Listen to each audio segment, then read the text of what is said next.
কি করছো তুমি?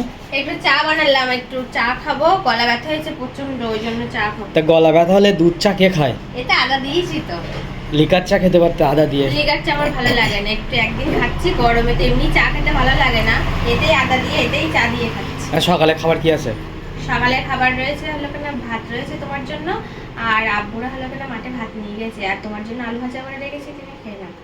সকালবেলা উঠে এরকম গামলায় করে পান্তা নিয়ে বসতে হবে, দেখো এক গামলা। একটু পেঁয়াজ কেটে দাও, একটা পেঁয়াজ দাও, কাঁচা লঙ্কা দাও।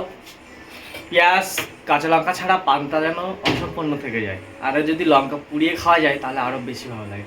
আলু সিদ্ধ দিয়েছিলেন না রাত্রিবেলা, সেগুলো করে ওগুলো আব্বুরা মাঠে ভাত নিয়ে গেছে, ওই জন্য। তো গাইস এই দেখো আলু ভাজা, আজকে আলু ভাজা দিয়ে পান্তা খাবো। আমরা খাচ্ছি দুধ চা আর ও খাচ্ছে পান্তা, তাহলে বলো ও চা করলে খাবে না, অন্য কিছু বানালেও সকালে খাবে না। পান্তা ভাতের উপরে আর কোনো জিনিস আছে বলো তোমরা? সকালবেলা পান্তা খাওয়ার মজাই আলাদা। আর আমি প্রতিদিন পান্তা ভাত খাই, এটা তোমাদের সাথে দেখাই, অনেকে অনেক রকম কথা বলে। পান্তা খাওয়ার কি দেখানোর কি আছে আবার? খাই পান্তা তো কি দেখাবো? ডিম টোস্ট দেখাবো না কি দেখাবো বলো? পরোটা দেখাবো?